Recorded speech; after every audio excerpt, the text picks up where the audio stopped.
Welcome to Stories from the Elders. I'm your host, Melinda Nassif, and in this episode, I'll be talking to Hugh, a veteran who currently resides on the northern beaches of New South Wales, Australia.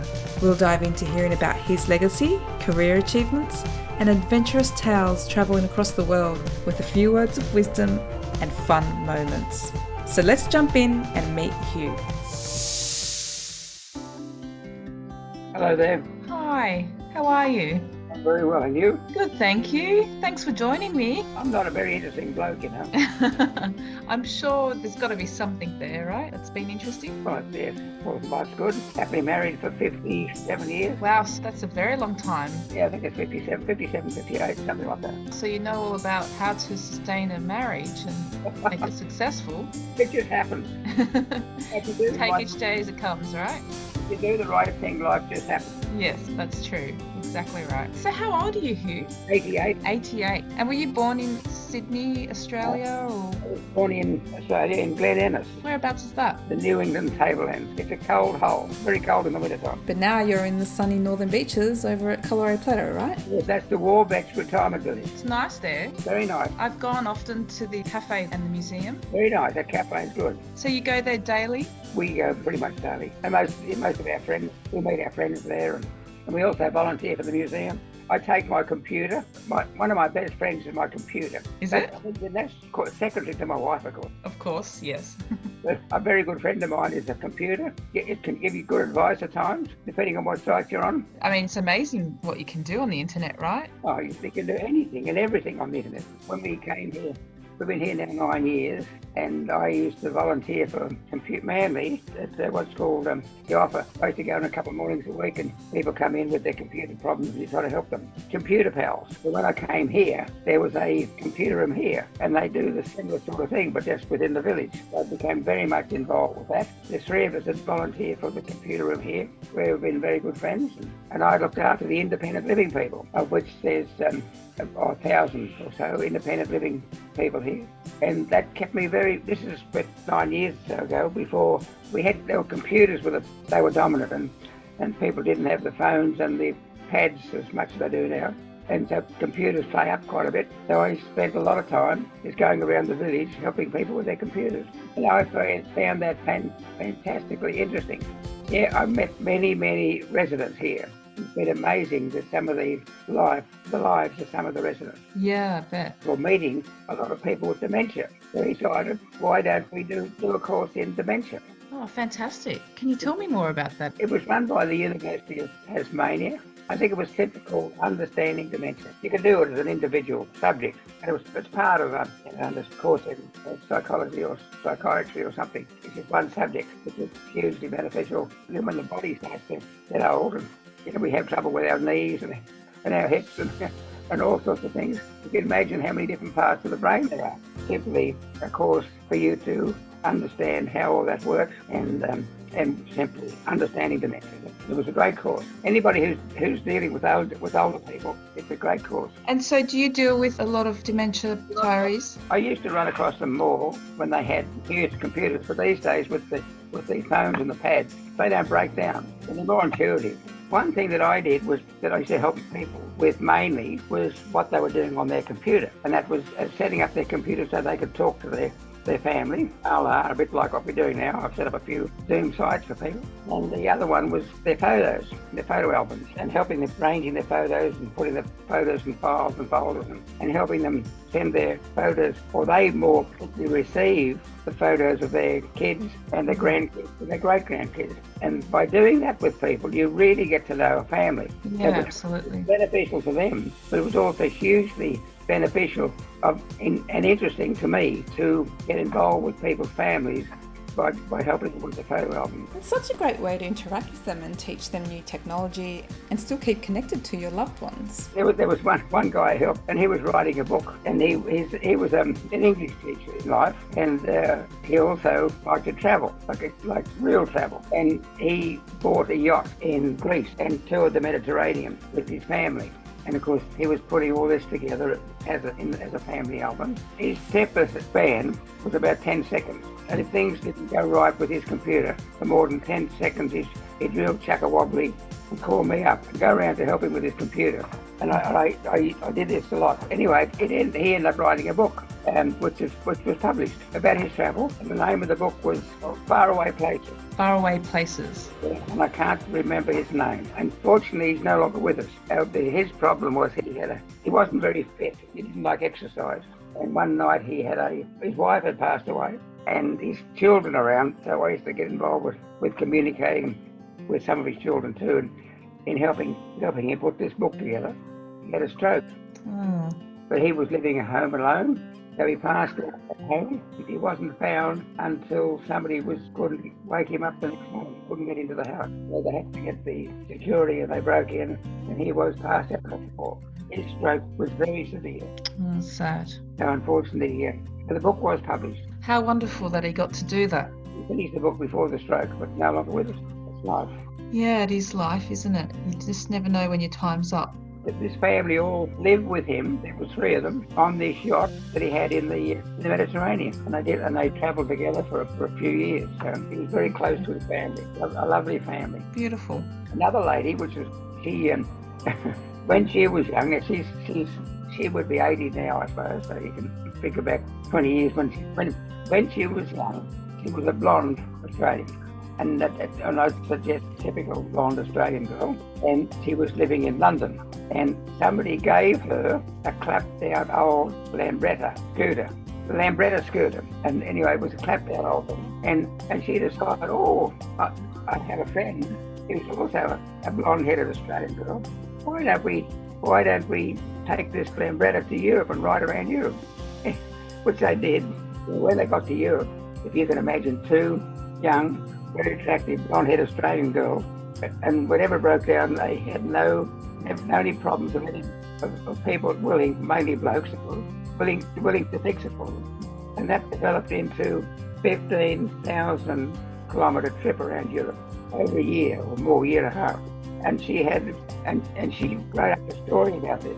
And she had a little box brownie camera. I don't know what a box brownie camera is, but it was a very simple, square, boxy looking camera in the early days of photography. It was a well-known camera. It was called a box brownie, and she had one of those. And she took all these photographs of all the travels, and they were only little black and white things. And she asked me if I could help her in putting a book together. But the difficulty was helping her sort out where these photos were and where she took them and get them in the right sequence. That went on. I actually thoroughly enjoyed it. I used to go around to her place and spend hours and hours. Sounds like you're a very helpful man. I like helping people. Yeah, that's lovely. Anyway, she ended up getting this book finished. And the girl that she travelled with was coming to Australia. I think she was still in overseas, and she was coming to Australia. So we had a bit of a timeline to get all this finished before her friend came to Australia, which we did. That to me, yeah, sure, I helped her. But boy, she gave me something very interesting to do, and I enjoyed it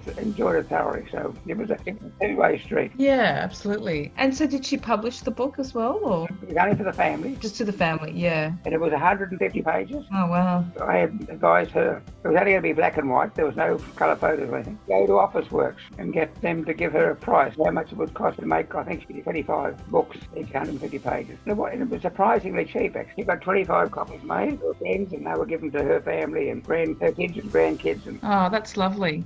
That's a beautiful thing to do, isn't it? You know, actually, I've been working with my mum to write her recipes down. My parents are Lebanese. Those recipes, baklava. I might have to get your help. No. I'm very busy, actually. It's one of her recipes, baklava. You know baklava? Yes. Do you like baklava? Yes, I love it. Oh, I'll have to bring some around sometime. But yeah, it's nice that we're talking about this because I think it's a beautiful thing to do to pass on to your family. And so, Hugh, did you mind if you wanted to share a little bit about your upbringing and maybe a bit of your ancestry, if you know anything about your ancestry or stories? I'm Presbyterian. Yeah. And on my father's side, his name is obviously Hugh Walker, and John Knox was the founder of the Presbyterian Church. Yeah. And one of his daughters she married a Walker. So my lineage is directly back to the founder of the Presbyterian Church. And they're all very Scottish, and my wife calls me a purebred Scot. Does she? And she's actually right, but I thought it'd be fun to get my, what's it called, the heritage business. Your ancestry? The ancestry is actually an American company. Oh, is it? Yeah, so Okay. I got it done. I paid them $90 or whatever it was Yeah. to get that done just recently. What did you find out? It turned out that I've got more English than Scottish, which I don't believe to be true. But the emphasis on ancestry, it's American. And so obviously the skewed to what is dominant in America. This is my analysis anyway. And they got me down as being half much English as I am Scottish. And I know no relatives at all. In my family, they're all Scottish. They're all Presbyterians. They kept the family treasures in the back of the Bible. I have records of all those. They don't have any record of any English at all. But yet in this ancestry thing, when the answer came back, they said I'm half English, half Scottish. They got it half right, didn't they? Yeah, well, that's it.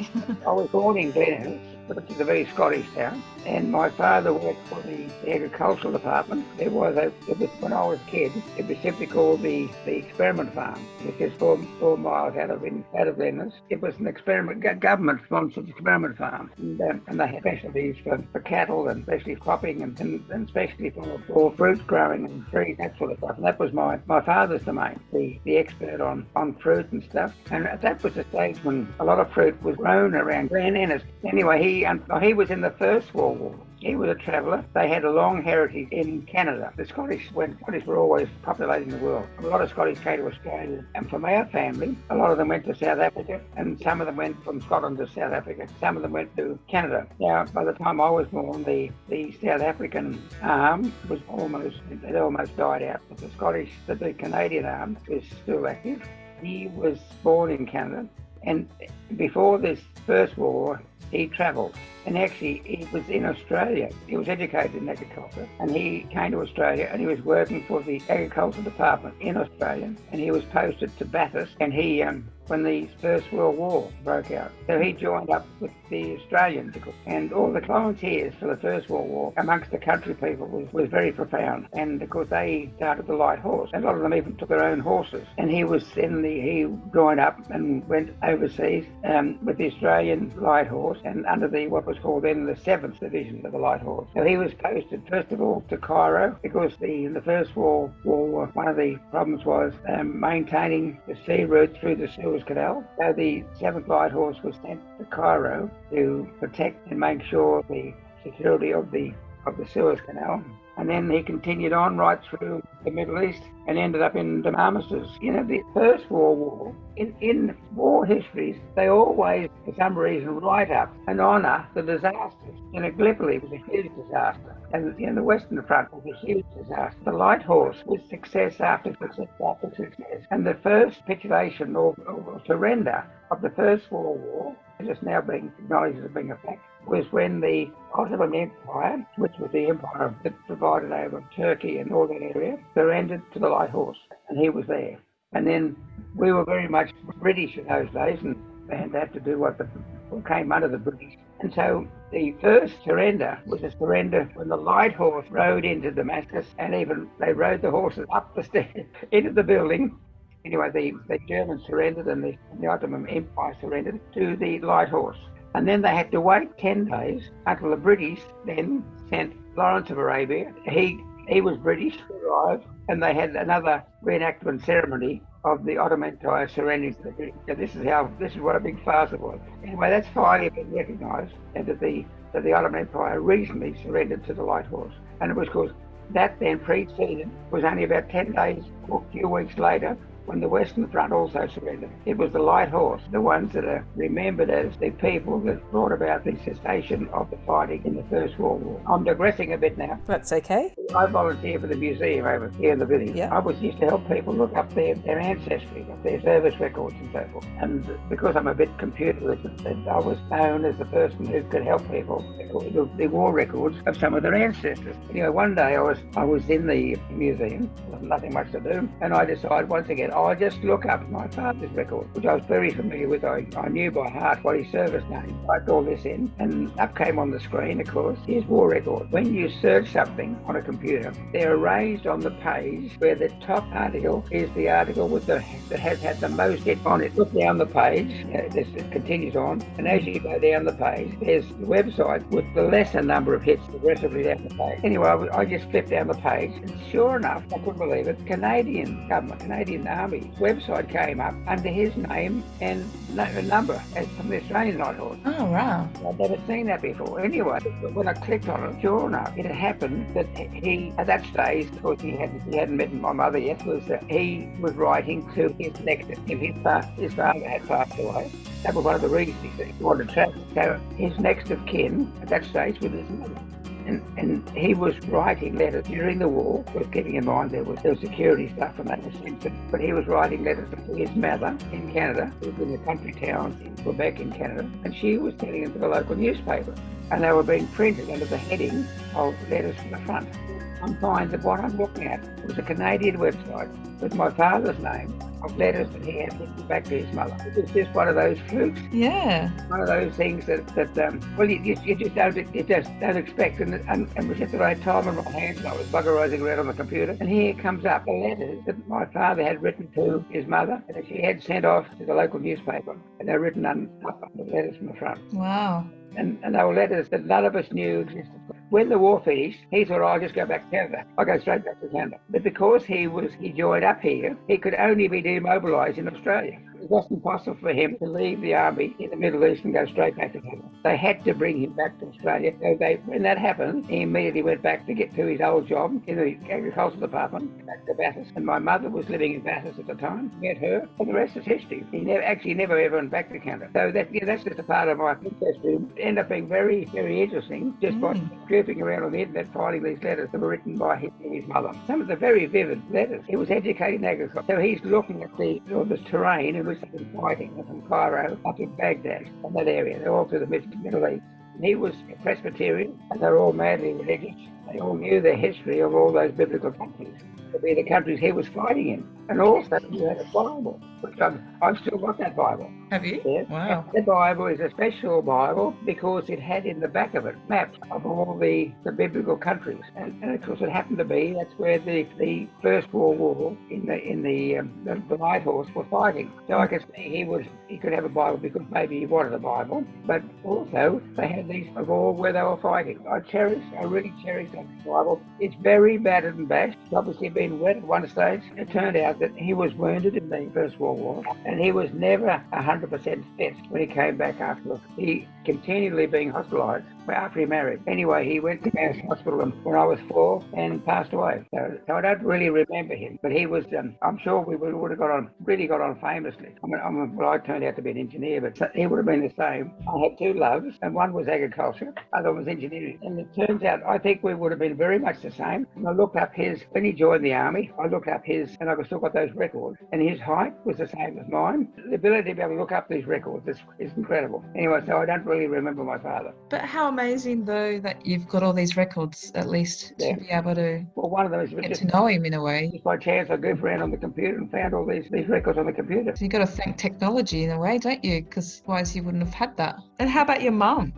I was the youngest, most 4, and I had an 8-year-old and a 9-year-old old sisters. They're older than me. And my mother just from that day on, dedicated her life to bring us up. She was the most fantastic mother anybody could ever want. She just dedicated her life. She wasn't a businesswoman, and she was left with money. But and then the Second World War came, so she took us, and we actually lived when he died. We actually lived in Sydney for a couple of years. Yeah. And then the Second World War started, so she packed us all up and took us back to the house. After the war finished, she stayed in that house until we all finished our education. Everybody was advising her to buy the house, so just don't rent. Her main aim in life was just to bring up the family. She wasn't a businesswoman, she didn't think about money. Then we stayed in Glenys up there, and all were educated there. I came to Sydney to finish my education. And where did you study? Well, I came back to Sydney, and when I went to school, it was during the war.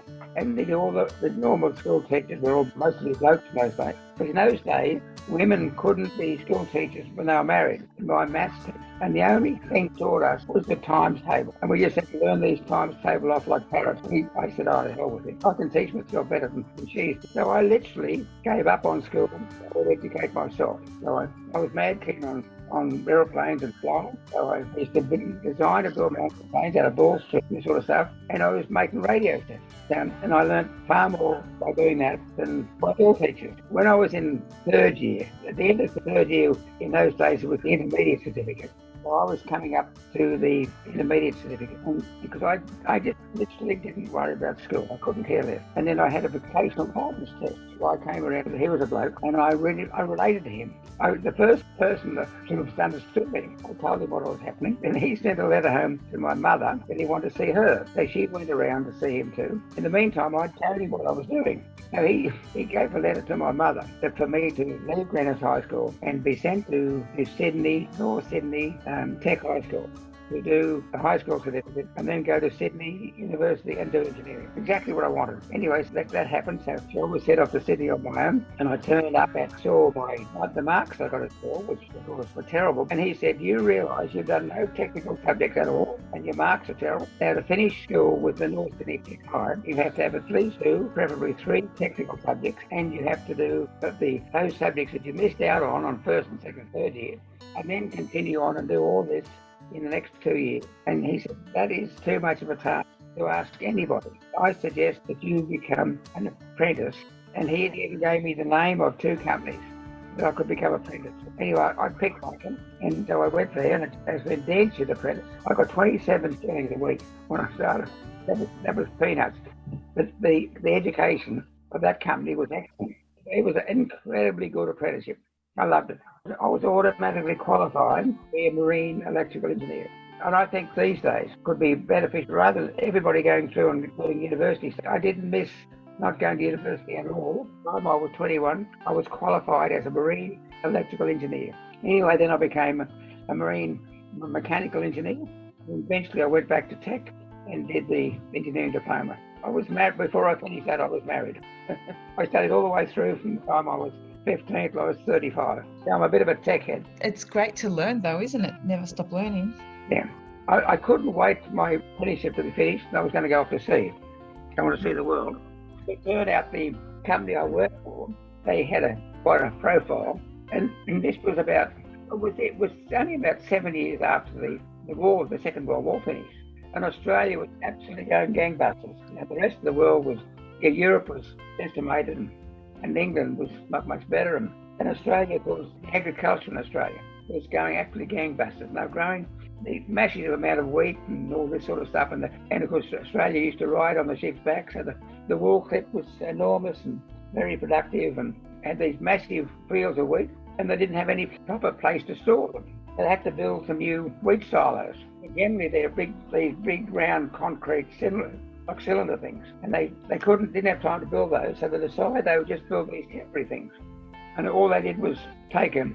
It was about 400 metres long by about just under a metre, under 100 metres wide, and they were just going to lay the wheat on the ground. They dug tunnels under the ground, and in those tunnels they had conveyor belts, so they could drop the wheat from the storage onto these conveyor belts, and then they would converse them across, and they had a tower and everything. So they actually wanted a control system, electrical control system, of how all this was going to work. Now, for some reason, I don't know why, the company I worked for, I was quite a good apprentice, I believe. Anyway, one day, I was just given this bit of paper. It was a specification, and it was only 2 pages of a control and signalling system for these silos. And the boss of the company I worked for, he gave me this and said, "What can you do with this thing?" So I had to look at it and said, "Yeah, I could do that." So I had to actually design and build a control system for the conveyors and the elevators and all this sort of stuff for these silos.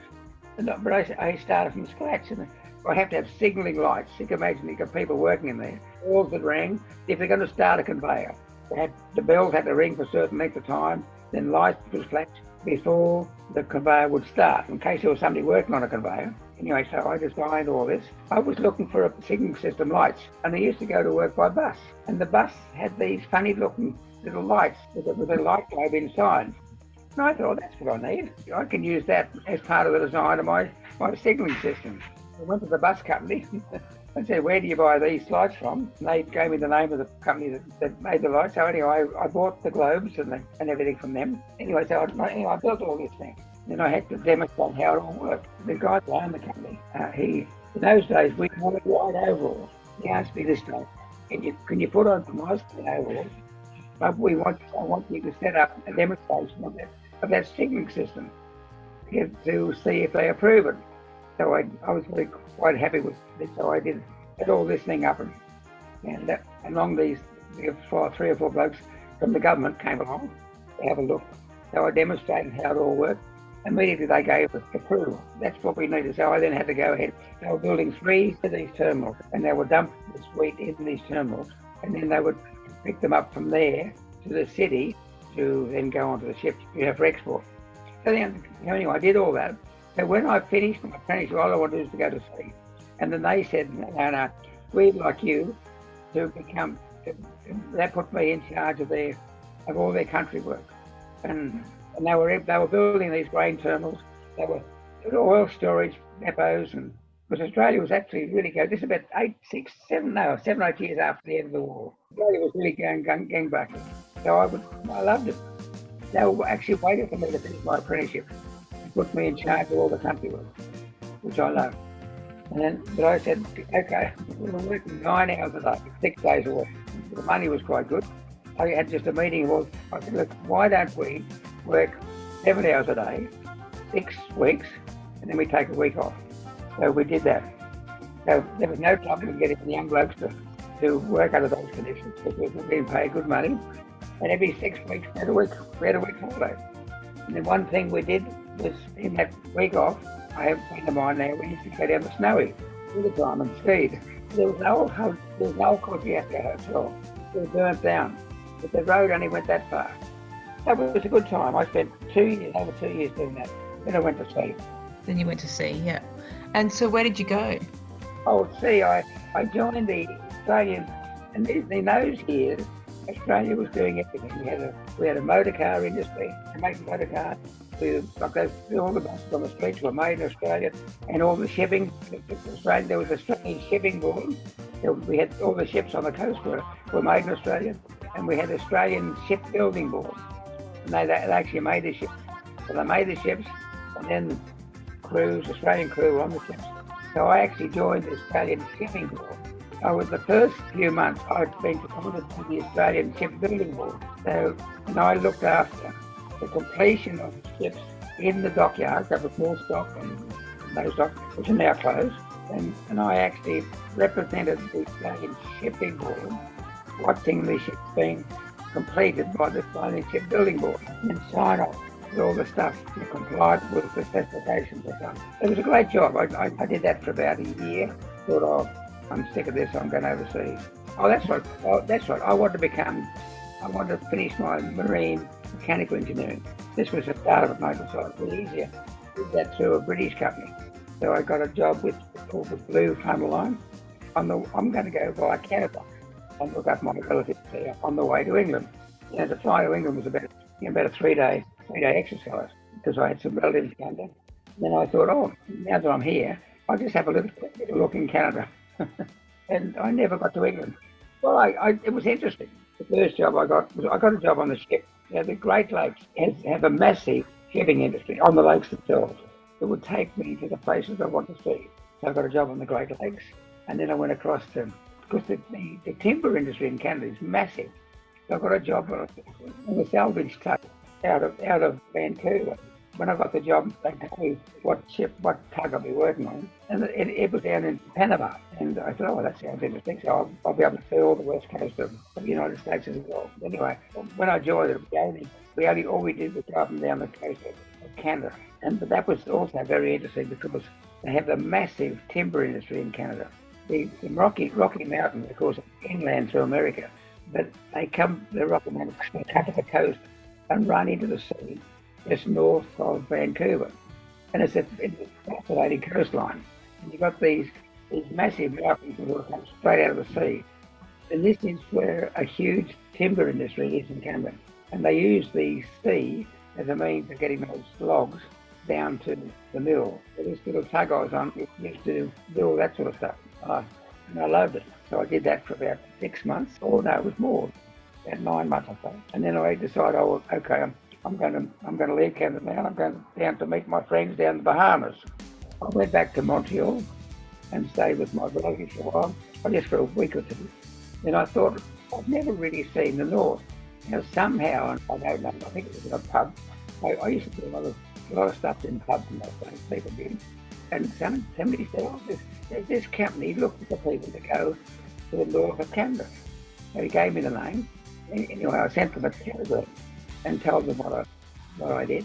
I got a telegram reply. So I went in to see them, see the guy, and I gave him my certificate, marine mechanical engineering, marine electrical engineering, and he looked at this.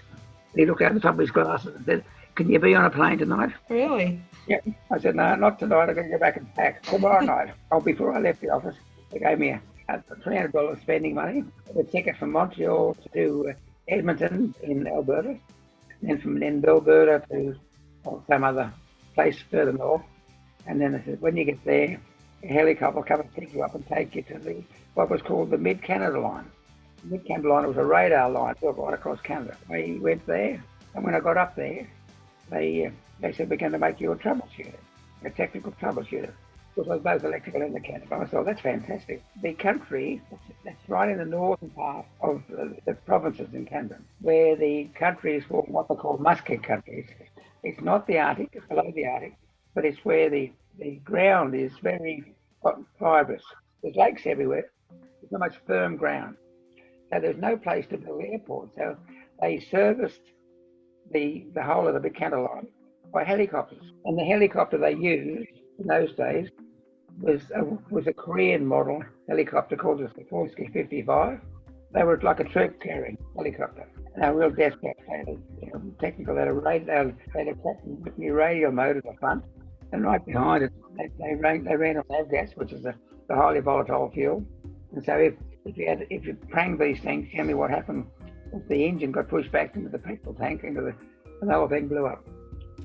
They were known for that. So when I got up there, they said, we're going to make you a troubleshooter on the line. So any technical problems anywhere up and down the line. So this is only the western half. I only went from the Canadian border to Churchill, which is the centre of Canada, and then that was the western side. I was just on that was the eastern side. I did the western side. So every second day I'll be in a helicopter flying across northern Canada, and absolutely loved it. Yeah, I can imagine. So much so that next to the pilot, I would be the person who was the most frequent person to ride on helicopters. I would automatically get up in the co-pilot seat. When I went somewhere, I just automatically get up in the co-pilot seat, and I loved it. Yeah, they used to let me fly the thing, but they wouldn't let me land it. But once we took off, I'd be flying these helicopters. It leaded me down to the ground. What a great life. Yeah. So anyway, then I did that, and then what they called the Dew line, which an American had built another radar line right up in the Arctic, and it had just been finished. And the Holy Grail was to get a job up there. So I wrote a letter while I was still working for the Mid-Canada line, which gave my qualifications with the chance of getting a job with them. I got actually a telegram reply, and they said, come in to see us in Edmonton. So I went in to see them, and the interview actually took 3 days. The interview I had to get on for that job was a guy looking over the top of his glass and said, can you be on a plane tonight? The interview actually took 3 days. It was highly secret. The youngsters spent a fortune right from the western part of Canada, or America actually was there, western part of Alaska to Greenland. So anyway, I had an interview, and what I didn't know until some time later was that during that time, my mother at home got a visit one day. 2 guys in suits, and they said, we're from the Australian Federal Police, and they wanted to check our feet. So my mother almost had a heart attack on me. She was used to me by then, I suppose, of what I was doing. But actually, the American Air Force got in touch with the Australian Federal Police, them to check out my bona fides. And that actually involved them to visit my home. That's how intense it was. Just to make sure my bona fides that I had filled out were all legit. Because it was a highly secretive job that I was going to. At that interview, they picked me out to become what they call a station chief. I was going to be in charge of one of the radar stations up there. Now there's 1,000 blokes up there. There were main sites of course. So they actually picked me at that interview. They chose me to be a station chief. So that's why the interview was so thorough. Anyway, when I first went up there, The first job they gave me once again was a technical troubleshooter. So I was on aeroplanes flying right across the Arctic, which is absolutely fantastic. When I got up there, and it was New Year. It was just after it might have been New Year's Day. It was, and I was right. It was the coldest time of the year. And I remember when we got with old DC-4 aeroplanes. It was long before jets. DC plane was going to fly me up there. There were three of us in the thing, and it was a cargo space plane. Anyway, we left. The actual departure was delayed for a couple of days because of weather. Anyway, when they eventually said go, yeah, let's go. We got on the plane, we took off, and we're flying up, and it was incredibly cold. And I got up there just after midday. In the winter time, we had 2 months of no sun at all, and in the summertime, of course, we had 2 months of continuous sun. But when there's no sun at all, normal daytime temperature was -40, and there was always a wind. And believe me, -40 when it's blowing is incredibly cold. Now I am an engineer. I have designed and installed snap freezing works. In these snap freezing places, it's on a conveyor belt generally, and the temperature of the air is -18. And of course, it's a blast of air. That's why the fresh fruit these days is snap frozen up in the Arctic. And one day, the wind was blowing it was 80 knots, about 140 kilometres an hour. So anyway, I spent some time up there doing a troubleshooter, and then they made me a station chief. I was in charge of a little radar station. When I left to go up there, I said, well, 3 things. I want to see an Eskimo, I want to build an igloo, and I want to see a polar bear. And did you actually get to see them? Oh, yes, indeed. Yeah, and Eskimos were everywhere. They're not called Eskimo anymore, they're Inuits. Eskimos are lovely people. And yes, I actually got to actually build an igloo because I had an Eskimo help me, to show me how to build an igloo. Oh, excellent. I saw a few polar bears. Did you get close to any? Yeah, indeed. Really? And so what happened next? I ended up to work for the American Air Force for a short period of time. And then, of course, when I got up there, I was once again made a technical troubleshooter, and I flew right across the northern. So I've seen much more of Canada than the average person, like a hell of a lot more. I've been right across. I've driven across twice. I've been across, and my wife and I have been on the train. I've Canada twice. We went across, twice we've been to Canada. After I was there 9 months, they said, they sent us out what they call R&R, arrest and resuscitation, for a couple of weeks. And I said, I won't come back after them. And they said, no, you've been doing this troubleshooting business, but really you're up here to become a station chief. That's what they selected me for. That's what I did. I changed my mind right there and then. For mercenary reasons, the money went up, but also I would be in charge of one of the radar stations up there. And I wasn't the normal station chief. Had a bit more personality. I said, okay, the American Air Force runs on paper. All these stupid forms and things you've got to look after.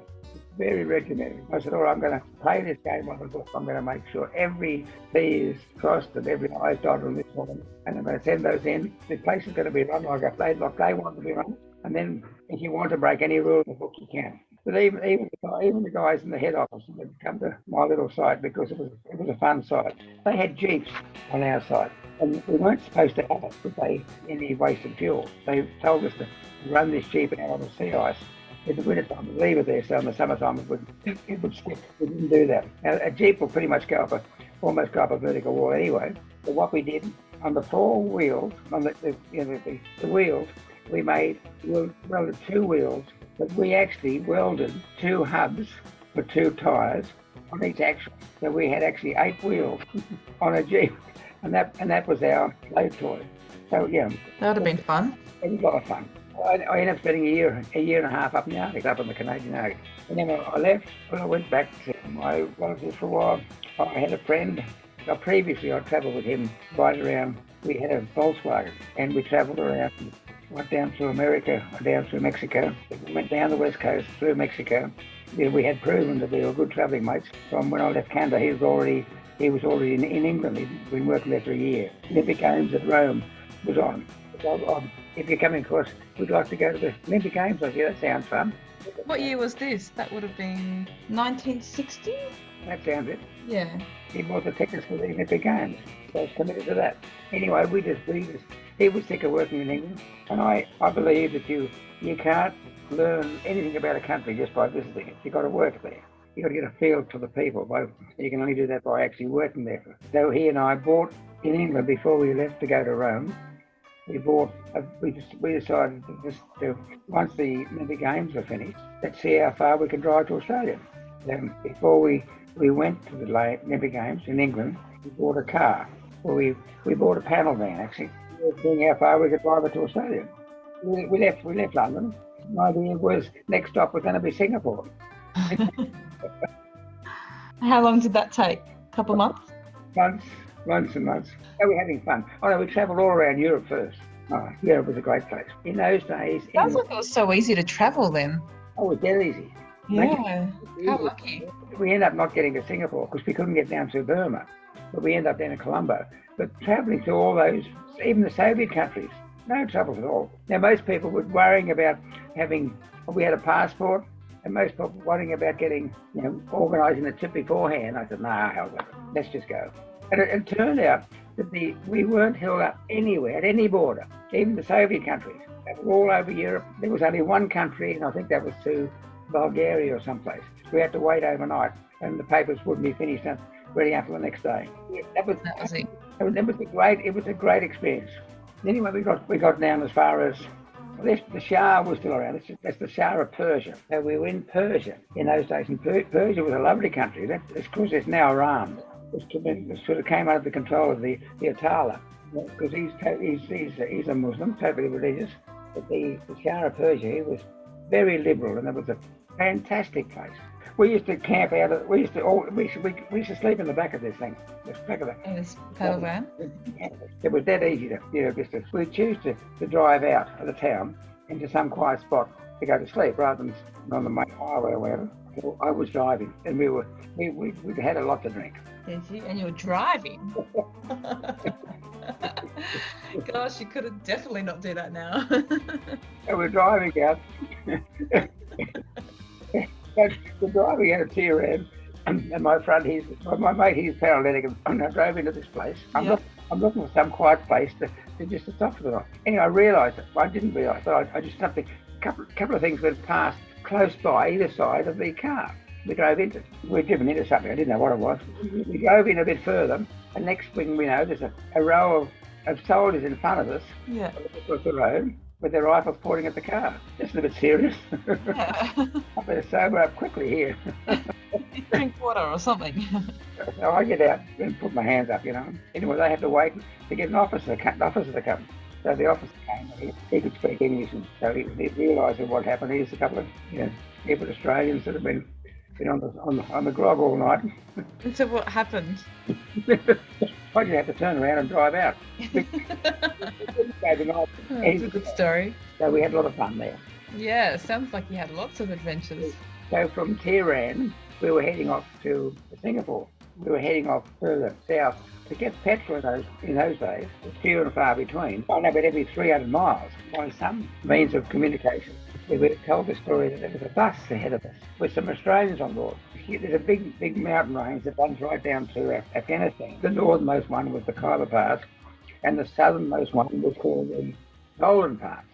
So I don't know why we ended up on the southern one. And we're driving. It was late in the afternoon. It's a beautiful. In Iran, it's a desert. It's a warm country. The altitude was about 5,000 meters. The nights were cool and clear, and the days weren't very hot. The sun was nice and warm. The perfect temperature, but the atmosphere was fantastic. But at night, it was cold and clear, and you could hear, it's almost as if you could hear forever. And you'd hear these camels. A lot of transport in those days was by camels. They'd tie bells on the padlocks of the camels. At night, you'd hear these bells, and you think, oh, that's just over the road there. But it wasn't. It was obviously kilometres away. We never saw any at night at all. It was just so clear and cold. Anyway, this day, late in the afternoon, there's a blob on the road ahead of us. And when we get up to it, here's the bus. And it was the most stupid bus. And this was a bus load of mainly Australians. The guy in England had driven twice from England to Bombay in India with a combi van. And this guy used to say, I'll take you on the bus. And by the time he got to Bombay, on the passenger boat, were dispersing. So to get from Bombay to Australia was always quite easy. So he'd just drive them in his coffin.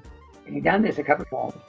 And then he realised that he's told about 17 people that he'll have them home by Christmas. And he's only got a combi.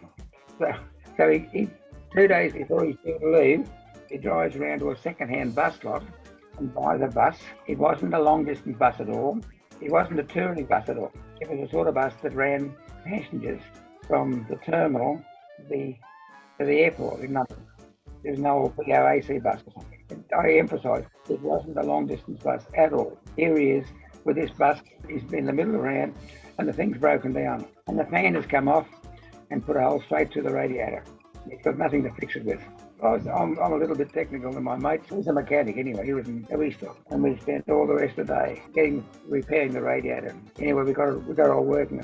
So anyway, we said goodbye to the bus, and we never expected to see them again because they were in a hurry. They were way behind schedule, and we didn't have a time schedule at all. We couldn't have cared less. 2 nights later, we meet them again.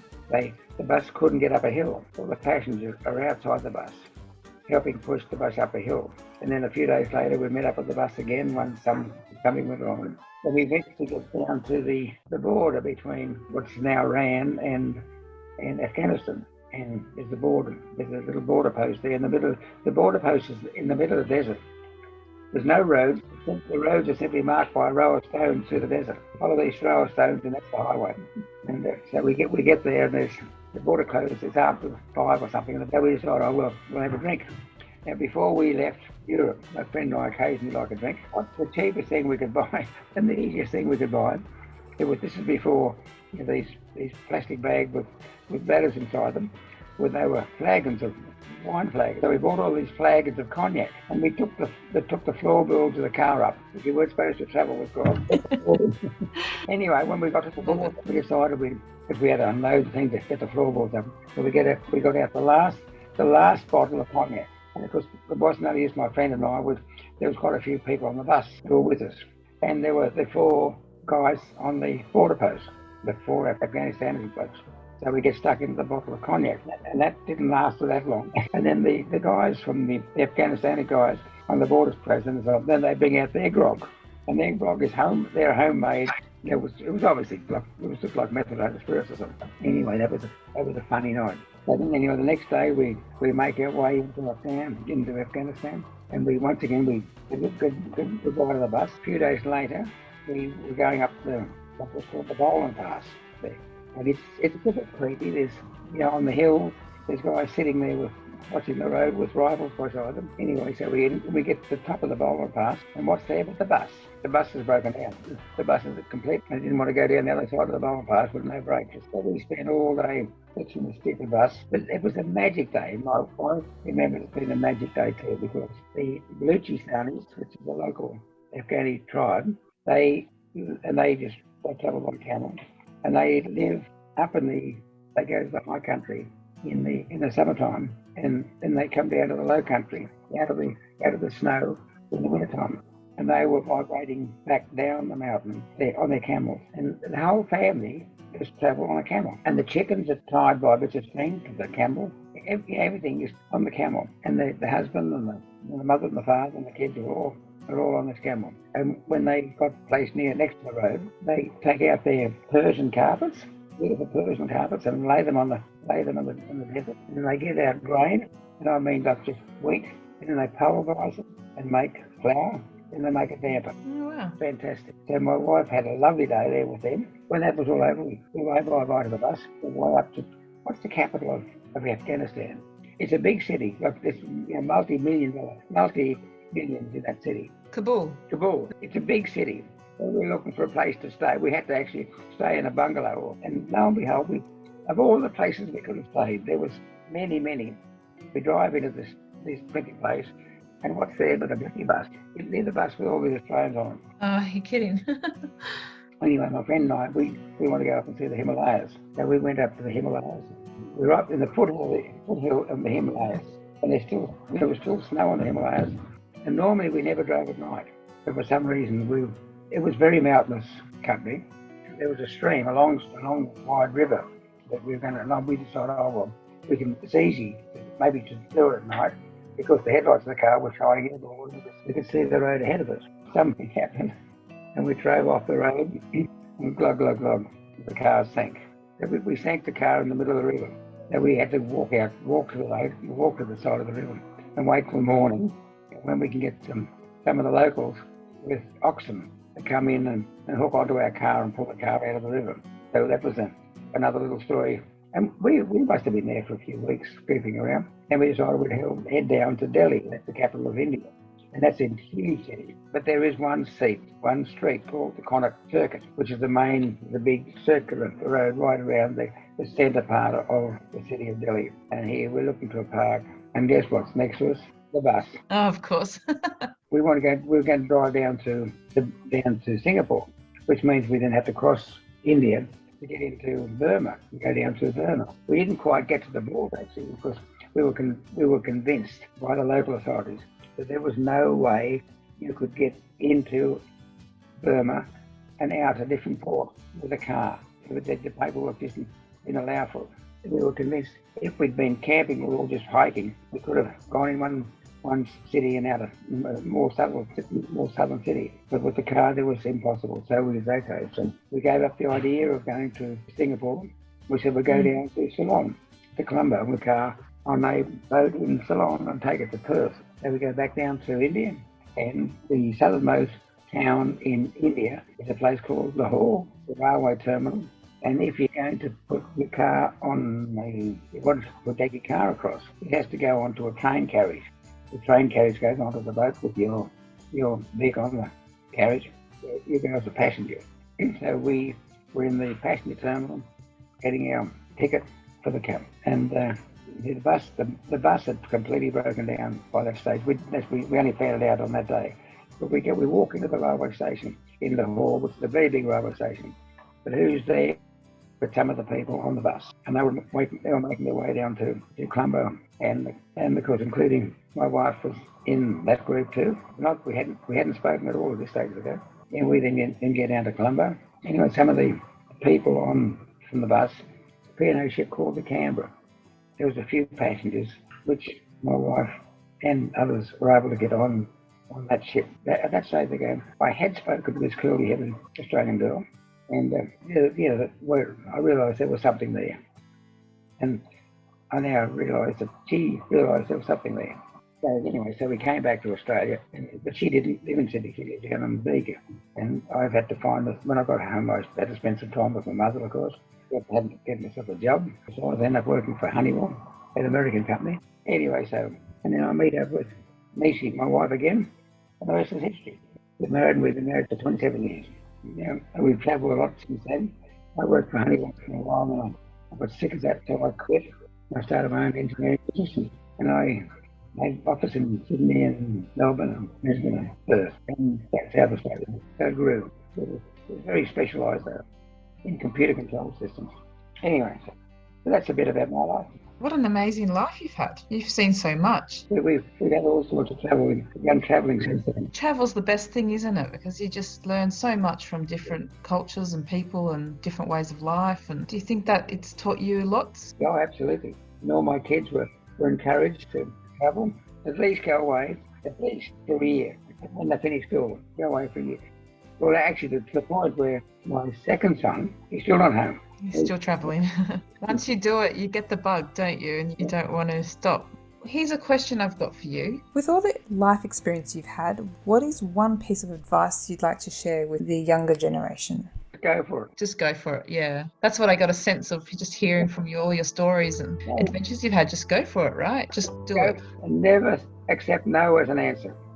If there's a passion that you've got, go for it, right? Yep. Yeah, that's some good advice there. And would you have done anything different? No. I look back in my life and I thought, it couldn't have been any better, really. When you think being brought up and you lose your father when you fall and all this sort of stuff. It's interesting. I think about my father and what could have been now, and how it could have been if he had lived, and how well we would have got on together. I'm not wishing it had been any different. I'm just saying I sometimes think about that. But I'm not saying I would like to change at all. No. It's like you have a strong connection with him, don't you? Yep. Yeah. So, Hugh, this is a big question. Do you think we have lost value in anything today compared to how it was like when you were younger? Indeed, I do. I know in the First World War, my father was in it. I also had an uncle in the First World War that was Germany awarded the military medal, and it was just what people were prepared to do for others in those days and the Anzac spirit is completely different from the self-centered, selfish life that we live today. Thank you for sharing that. That's a very good point, actually. Now, when you think the world has got to change direction. What is different about growing up today than from when you grew up, do you think? Oh, the one word that, it's not the best word, but it's one word that comes to mind, was confidence in the younger people. When I was young, there was particularly my mother, keep in mind, my mother was left with the burden of bringing up a family when I was 4, in anything I did and everything I did. We used to go up as kids, we lived in the country, and we'd go off on our bikes or whatever in the morning and we'd come home in the evening. We, as children, had the wherewithal to do the right thing and get home safely. Not the case today. Yeah, no. I mean, is that just the fear that people have these days with, all the craziness that goes on? Yep. And it's a shame that kids today don't get that opportunity, really. In the mindset of a nation, if kids have been brought up with that they have had upon them and about how they then treat the world that they are in now, it's completely different. That is going to change the world, I think, more than any other thing. I think right through society, there's been trust in the offsprings as to what they can do, which is not the case today. It means the world is less stable. Stability is paramount in everything. I mean, I ran business all my life, and things have got to be stable. If things aren't stable, so the emphasis is confidence and stability. Yeah, so true, as they are the future. It's interesting actually, because traditionally there's always been that mindset that elders know best, which is the case, but I guess it can carry a weight to it and maybe disconnects in having faith in the younger generation. Actually, which leads me to ask, you must know some good sayings. Sayings? No, I'd embarrass you. That's okay. I want some humour, so that's good. I'll put that one on notice. Okay then. Well, thank you, Hugh. You've definitely had some great stories. It's important to pass on knowledge and experience and advice. So I hope you found it a good experience for yourself to do. It makes you think back at when you otherwise wouldn't be doing that. Well, that's right, exactly. It's good to reflect on all the things that you've done and achieved and, what's come of it and things you've learned along the way and to share that. And including the stupid things you've done. Exactly, right. Oh, they're the best bits. Now, one more question, Hugh. What is the purpose of life? So serious. What do you think? All sorts of rubbish. One natural thing is spread your genes. One natural thing is amongst all animals, human is just one of the species of the animal kingdom. And one thing is to spread your genes. So I'll leave you with that one. Good advice there. The whole of the animal kingdom does that, and we're no different. It keeps the world in motion. Well, thank you, Hugh. I hope this has been a good experience for you. It makes you think about things you otherwise wouldn't think of. Yeah, exactly. Oh, good to hear. The Anzac spirit was all about community, wasn't it? Helping others. Yeah. None of this was self, as it is today. It's all the community bit and looking after your mates. Looking after each other. Yep. That's a good point to end on, isn't it? Yep. Look after each other. Well, you take care, Hugh. Thank you so much. You're welcome. Bye. Bye-bye. What great value and such a wealth of knowledge. It's great to get an insight into our history and from a different perspective, which I wouldn't normally hear otherwise. And to listen firsthand of Hugh's own life experience and journey makes it feel so much more real for me. I hope this inspires you to go talk to your elders, find out more about them. You might learn a thing or two. Stories from the Elders is brought to you by the Northern Beaches Council. Thank you to them as well as RSL Care Life and all the elderly people I have been fortunate enough to have a conversation with. If you'd like to hear more and support, please go to www.storiesfromtheelders.com. You can find all details in the show notes and also check out your podcast provider for more episodes. Thank you, and remember, always keep connected.